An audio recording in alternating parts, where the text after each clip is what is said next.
तो दोस्तों, आज हम बात करने वाले हैं एक बहुत ही शानदार सीरीज के पहले एपिसोड की शुरुआत एक बहुत ही गहरे कोट के साथ होती है, जहां जिंग ज्यू नाम का कैरेक्टर कहता है कि अगर जिंदगी दोबारा शुरू भी हो जाए तो भी मैं शायद वैसा ही रहूंगा। इसके बाद कहानी तुरंत एक बहुत ही सीरियस और खतरनाक मोड़ ले लेती है। हमें बताया जाता है कि ग्रीन माउंटेन सेक्ट ने आज से अपने 1500 किलोमीटर के दायरे में आने जाने पर पूरी तरह से पाबंदी लगा दी है। उनका फरमान बहुत ही साफ है कि जो भी बिना बुलाए इस जगह पर कदम रखेगा उसे तुरंत मौत के घाट उतार दिया जाएगा। अब भाई, जहाँ लोग होते हैं वहाँ मुसीबत तो आती ही है, और जहाँ मुसीबत होती है वहाँ हमारा पहला कैरेक्टर यिन सान जरूर मिलता है।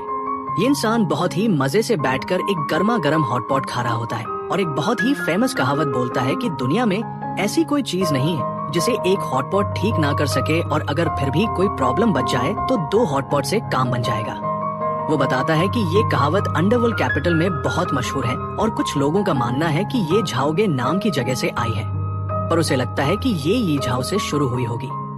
वो हॉटपॉट खाते हुए बड़ी फील के साथ कहता है कि अंडरवर्ल्ड कैपिटल में कभी सूरज की रोशनी नहीं पहुंचती है, तो ऐसी ठंडी और सीलन भरी जगह में रहने वाला कौन सा इंसान हॉटपॉट के लिए नहीं तरसेगा।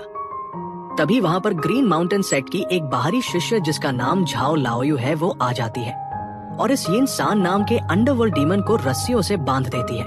लाओयू उसे एक अजीब और दिखावा करने वाला डीमन समझती है, क्योंकि जैसे ही उसने यिन सान को देखा उसे कुछ तो गड़बड़ महसूस हुई। वही बंधा हुआ यिन सान उसे बहुत ही कैजुअल तरीके से अपने नाम का मतलब बताता है कि यिन का मतलब बादल वाला मौसम होता है और सान का मतलब 3 होता है। वो शिकायत करते हुए कहता है कि तुम जमीन के ऊपर रहने वालों को मशरूम बहुत पसंद है, पर हम अंडरवर्ल्ड वाले इन्हें हजारों सालों से खा खा कर बीमार पड़ चुके हैं। यिन सान लाओयू से कहता है कि मैं तो बस एक असली हॉटपॉट खाना चाहता था ताकि वापस जाकर अपने लोगों के सामने हवाबाजी कर सकूं, तो क्या ये कोई बहुत बड़ी गलती है। वो लाओयू को छोटी बहन कहकर बुलाता है और मानता है कि वो यहाँ सिर्फ अपनी उत्सुकता की वजह से रुका हुआ था। वो कहता है कि पूरी कल्टिवेशन की दुनिया में ऐसा कौन होगा जो परफेक्टेड जिंगयांग के असेंशन यानी उनके स्वर्ग जाने के नजारे को अपनी आंखों से नहीं देखना चाहेगा। इंसान बड़ी मासूमियत से पूछता है कि क्या सिर्फ इतनी सी बात के लिए मुझे सजा देना सही है? ये तो कुछ ज्यादा ही हो गया ना। वो लाओयू से सौदा करने की कोशिश करता है और कहता है कि चलो बीच का रास्ता निकालते हैं, क्या तुम कम से कम मुझे खोल दोगी? और अगर तुम मुझे नहीं छोड़ना चाहती तो कम से कम मुझे हॉटपॉट में से कुछ बाइट्स तो खा लेने दो। बेचारा बहुत ही दर्द भरे स्वर में कहता है कि अगर मैंने अभी ट्राई और एओर्टा यानी मीट के टुकड़े नहीं निकाले तो वो ज्यादा पक जाएंगे और पूरी तरह से खराब हो जाएंगे। लेकिन तभी आसमान से एक बहुत ही ताकतवर इंसान मास्टर मैंग की एंट्री होती है, जो ग्रीन माउंटेन सेक्ट के एक इमोर्टल मास्टर है। वो आते ही कहते हैं कि एक अंडरवर्ल्ड डीमन ने ग्रीन माउंटेन सेक्ट के इलाके में इतनी हिम्मत दिखाई, इसलिए वो मौत का ही हकदार था, और इसी के साथ वो यिन सान का खेल वही खत्म कर देते हैं। वहाँ मौजूद लोग इमोर्टल मास्टर की जय जयकार करने लगते हैं। मास्टर मैंग लाओयू की तरफ देखकर कहते हैं कि तुमने बहुत अच्छा काम किया लाओयू। वो उसे आदेश देते हैं कि यहाँ साफ सफाई करो और जल्दी निकलो। मॉर्टल वर्ल्ड यानी इंसानों की दुनिया में ज्यादा देर तक दखल मत दो। लाओयू भी आज्ञाकारी शिष्य की तरह कहती है कि मैं समझ गई मास्टर। तभी आसमान में एक अद्भुत नजारा दिखने लगता है और लोग खुशी से चिल्लाने लगते हैं कि देखो, लियांगवांग पीक के सीनियर ब्रदर्स वापस आ गए हैं। ग्रीन माउंटेन हमेशा के लिए अमर रहे। ये कोई छोटी मोटी बात नहीं थी, क्योंकि वहाँ देखते ही देखते दुनिया के सबसे बड़े कल्टिवेटर्स जमा होने लगते हैं। भीड़ में से लोग एक दूसरे को बताते हैं कि देखो, गुओचिंग टेम्पल के ज़ेन मास्टर भी यहाँ आए हैं और हैंगिंग बेल सेक्ट की मैट्रियार्क भी जल्द ही पहुँचने वाली है। एक आदमी हैरानी से कहता है कि मैंने कभी नहीं सोचा था कि ग्रैंड मास्टर जिंगयांग के स्वर्ग जाने पर इतनी बड़ी भीड़ जमा होगी। इस पर दूसरा आदमी उसे समझाते हुए बोलता है कि तुम नहीं समझते, चाओतियन कॉन्टिनेंट में पूरे 1000 साल बाद कोई स्वर्ग जा रहा है और इसका असर ग्रीन माउंटेन सेक्ट से भी कहीं ज्यादा दूर तक होने वाला है। वो बताता है कि ग्रैंड मास्टर जिंगयांग जैसा इंसान जो दुनिया की सारी चीजों से अलग हो चुका है और जिसने सारे सांसारिक मोह माया तोड़ दिए हैं, सिर्फ वही इतने अकल्पनीय लोकों तक पहुंच सकता है। पर तभी एक आदमी शक जताते हुए पूछता है कि लेकिन इससे ग्रीन माउंटेन सेक्ट और चाओतियन कॉन्टिनेंट का क्या फायदा होगा? अचानक वहाँ पर माहौल एकदम बदल जाता है और एक बहुत ही खतरनाक इंसान की एंट्री होती है। भीड़ में से कोई चिल्लाता है कि वो अंडरवर्ल्ड का हाई प्रीस्ट है और वो ग्रैंड मास्टर को स्वर्ग जाने से रोकने की कोशिश कर रहा है। मामला इतना सीरियस हो जाता है कि खुद सेक्ट मास्टर अपनी तलवार निकाल लेते हैं और वेस्टर्न सी के स्वॉर्ड गॉड भी वहां प्रकट हो जाते हैं। आसमान में एक जोरदार धमाका होता है और कोई हैरानी से पूछता है कि क्या ग्रैंड मास्टर अपनी ही तलवार से आसमान को चीरकर हेवन तक जाने का रास्ता बनाने वाले हैं। नीचे खड़े सभी लोग एक साथ ग्रैंड मास्टर जिंगयांग को अंतिम विदाई देते हैं और उनके स्वर्ग जाने पर ग्रीन माउंटेन के हमेशा अमर रहने की दुआएं गाते हैं। इस भव्य नजारे के बाद कहानी में एक बहुत ही शांत और गहरी आवाज वाले नरेटर की एंट्री होती है, जो हमें बताता है कि दुनिया में लगातार अनगिनत घटनाएं होती रहती हैं, पर उन सभी को हम 3 हिस्सों में बांट सकते हैं। पहली कैटेगरी में वो बड़ी घटनाएं आती हैं, जिनके लिए स्मारक बनाए जाते हैं ताकि उन्हें युगों तक याद रखा जा सके। उदाहरण के तौर पर ग्रीन माउंटेन सेक्ट के परफेक्टेड जिंगयांग का स्वर्ग जाना। दूसरी कैटेगरी में वो शर्मनाक घटनाएं आती हैं, जिन्हें लोग हमेशा के लिए दफनाना और भूल जाना चाहते हैं, जैसे कि ग्रीन माउंटेन सेक्ट की स्वॉर्ड प्रिजन यानी तलवारों वाली जेल से एक पुराने डीमन का भाग जाना। और तीसरी कैटेगरी में वो बहुत ही छोटी और मामूली बातें आती हैं, जो इतनी छोटी होती हैं कि कोई उनका जिक्र भी नहीं करता और सब उन्हें भूल जाते हैं। इन्हीं छोटी बातों में शामिल है यिन सान की मौत और जिंग ज्यू का अपने पत्थर वाले कमरे से बाहर निकलना।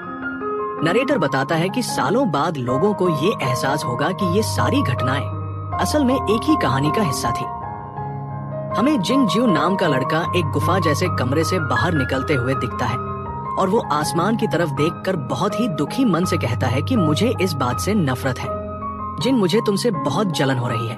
वो जिंगयांग से बात करते हुए कहता है कि तुम्हें तो अब आराम करने का मौका मिल गया है, पर मुझे अभी भी बहुत सालों तक ऐसे ही बिजी रहना पड़ेगा। इसके बाद स्क्रीन पर एक और कोट आता है कि कोई भी इंसान एक ही नदी में दोबारा कदम नहीं रख सकता। और फिर जिंग ज्यू चलते चलते लियू विलेज नाम के एक छोटे से गांव में पहुंच जाता है। वहाँ कुछ बच्चे आपस में लड़ रहे होते हैं कि अगर हिम्मत है तो ये लेकर दिखाओ, मैं तुम्हें ये नहीं दूंगा। तभी गांव की कुछ औरतों की नजर जिंग ज्यू पर पड़ती है और वो कहती हैं कि क्या खूबसूरत नौजवान है, क्या ये झाओगे का कोई यंग मास्टर हो सकता है। एक दूसरी औरत कहती है कि फालतू के अंदाजे मत लगाओ, उसने सफेद रंग के उड़ते हुए कपड़े पहने हैं और उसके अंदर से एक जादुई आभा निकल रही है, तो क्या वो कोई इमोर्टल मास्टर हो सकता है। इस पर पहली औरत मजाक उड़ाते हुए कहती है कि अरे प्लीज, कोई इमोर्टल मास्टर हमारे इतने गरीब गांव में क्यों ही आएगा। तभी कोई कहता है कि चुप हो जाओ, गांव के मुखिया आ गए हैं। मुखिया जी और पूरे गांव वाले जिंग ज्यू को इमोर्टल मास्टर मानकर उसके सामने घुटनों पर बैठ जाते हैं और कहते हैं कि आपसे मिलकर बहुत सम्मान महसूस हो रहा है इमोर्टल मास्टर। जिंग ज्यू बड़ी ही शांति से सबको खड़े होने के लिए कहता है और बताता है कि वो यहाँ कुछ समय के लिए रुकने वाला है। गांव का मुखिया थोड़ा हिचकिचाते हुए कहता है कि हमें इसकी जरूरत नहीं है, आपका हमारे साथ रुकना हमारे लिए किसी आशीर्वाद से कम नहीं है, पर हमारा गांव बहुत गरीब है। मुखिया जी कहते हैं कि हमारे पास ऐसी कोई भी अच्छी जगह नहीं है जहां आप शांति से बैठकर ध्यान लगा सके। जिंग ज्यू बस हल्का सा रिएक्शन देता है और पूछता है कि तुम कहाँ रहते हो। यहीं से जिंग ज्यू और एक 10 साल के छोटे लड़के की कहानी शुरू होती है, जिसका नाम लियू बाओगेन था। वो लड़का हमें बैकग्राउंड में कहानी सुनाते हुए बताता है कि ये पहली बार था जब वो यंग मास्टर से मिला था। जिंग ज्यू को उस लड़के का बाओगेन नाम बिल्कुल पसंद नहीं आया और उसने उसे एक नया नाम दिया, लियू शिसुई, जिसका मतलब होता है 10 साल का। शिसुई बताता है कि उस वक्त उसे ये नाम बहुत अजीब लगा था, पर उसके माता पिता ने इस नए नाम को एक सच्चा आशीर्वाद माना था। इसके बाद जिंग ज्यू उस छोटे से लड़के से बहुत ही अजीब सी मांग करता है। शिसुई बताता है कि यंग मास्टर ने मुझसे कहा था कि मैं उन्हें उनका बिस्तर लगाना, कंबल मोड़ना, कपड़े धोना, खाना बनाना, लकड़ियां काटना और खेती करना सिखाऊं। शिसुई कहता है कि मुझे उनके कहे हुए एक एक शब्द आज भी बहुत अच्छे से याद है। वो उस वक्त बहुत हैरान था और उसे समझ नहीं आ रहा था कि उनके जैसा कोई महान इंसान ऐसी मामूली चीजें क्यों सीखना चाहेगा। पर शिसुई को सबसे बड़ा झटका तब लगा जब उसने देखा कि यंग मास्टर किसी भी काम को सिर्फ एक बार देखकर गांव के किसी भी इंसान से ज्यादा बेहतर तरीके से कर लेते थे। एक दिन खेतों में काम करते वक्त जिंग ज्यू थक जाता है और कहता है कि बस बहुत हो गया। वो शिसुई से कहता है कि हालांकि मैं ये सब स्किल सीखना चाहता था, पर मुझे इनमें बिल्कुल मजा नहीं आया। वो अपनी बात को समझाते हुए कहता है कि भले ही एक आम इंसान की तरह कल्टीवेशन करने के अपने फायदे होते हैं, पर ये सब मेरे लिए नहीं है। शिसुई बहुत ही मासूमियत से पूछता है कि ऐसा क्यों। तो जिंगजियो बिल्कुल सीधे मुंह जवाब देता है कि क्योंकि मैं बहुत आलसी हूँ और इन कामों में बिल्कुल अच्छा नहीं हूँ। शिसुई फिर पूछता है कि तो फिर यंग मास्टर आप किस चीज में अच्छे हैं। जिंगजियो थोड़ी देर सोचकर बस एक शब्द बोलता है कि काटने में। ये सुनकर शिसुई बहुत ही भोलेपन से कहता है कि अच्छा, तभी आप खाना बनाते वक्त सब्जियां इतने अच्छे से काटते हैं। ऐसे ही उनके साथ रहते रहते पूरा 1 साल बीत जाता है। एक दिन शिसुई यंग मास्टर से उनका नाम पूछता है। जिंगजियो अपना नाम बताता है और समझाता है कि जिंग का मतलब होता है कुआं और जियो का मतलब होता है नौ। शिसुई अपनी थोड़ी बहुत पढ़ाई का इस्तेमाल करते हुए अंदाजा लगाता है कि कुआं जैसे कुएं के पानी और नदी के पानी का कोई लेना देना नहीं होता और 9 जैसे चीजें 10 में से 9 बार आपके हिसाब से नहीं होती है। जिंगजियो हैरान होकर पूछता है कि क्या तुमने किताबें पढ़ी हैं? शिसुई बताता है कि हाँ, उनके गांव में पिछले साल तक एक टीचर हुआ करता था जो काउंटी का एग्जाम देने चला गया है और उसी ने उसे थोड़ा बहुत पढ़ना सिखाया था। ये सुनकर जिंगजियो खुश हो जाता है और कहता है कि अगर तुम्हारे पास कोई भी सवाल हो तो मुझसे पूछ लेना। शिसुई उदास मन से बताता है कि जब आप बार बार एक ही काम करते हैं तो थक जाना आम बात है। तो जिंगजियो कहता है कि पर अगर वो काम मीट खाना हो तो क्या तब भी थक जाओगे? जिंगजियो फैसला करता है कि वो कल से शिसुई को कुछ नया सिखाएगा। वो उसे बहुत ही गहरा ज्ञान देता है कि फूल खिलते हैं और मुरझा जाते हैं क्योंकि वो नेचर के चक्र का पालन करते हैं। ठीक उसी तरह जैसे चांद डूबता है और सूरज उगता है, हमारी जिंदगी भी एक चक्र के अलावा और कुछ नहीं है। यहाँ गांव में ये शांति चल रही होती है, पर दूसरी तरफ ग्रीन माउंटेन सेक्ट के अंदर एक बहुत ही भयंकर मीटिंग चल रही होती है। वहाँ सेक्ट मास्टर और शांगडे पीक के मास्टर युआन कीजिंग आपस में बात कर रहे होते हैं। वो बताते हैं कि बिहू पीक के पुराने मास्टर लेई पोयुन ने थंडर सोल वुड नाम की जादुई लकड़ी का इस्तेमाल करके अंडरवर्ल्ड की सोल ट्रांसफर टेक्निक की और स्वॉर्ड प्रिजन से भाग निकले।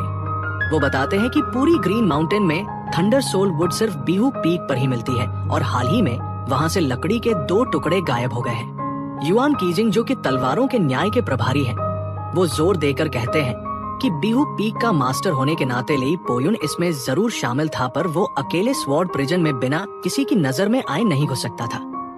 उन्होंने कहा कि जरूर उसका कोई ना कोई साथी अंदर मौजूद है और वो इस बात की पूरी गहराई से जांच करना चाहते हैं। लेकिन तभी सेक्ट मास्टर उन्हें रोकते हुए कहते हैं कि सीनियर ब्रदर अभी अभी हमारे अंकल मास्टर स्वर्ग गए हैं और अब उसी पीक के अंदर ये घटना घट गई है।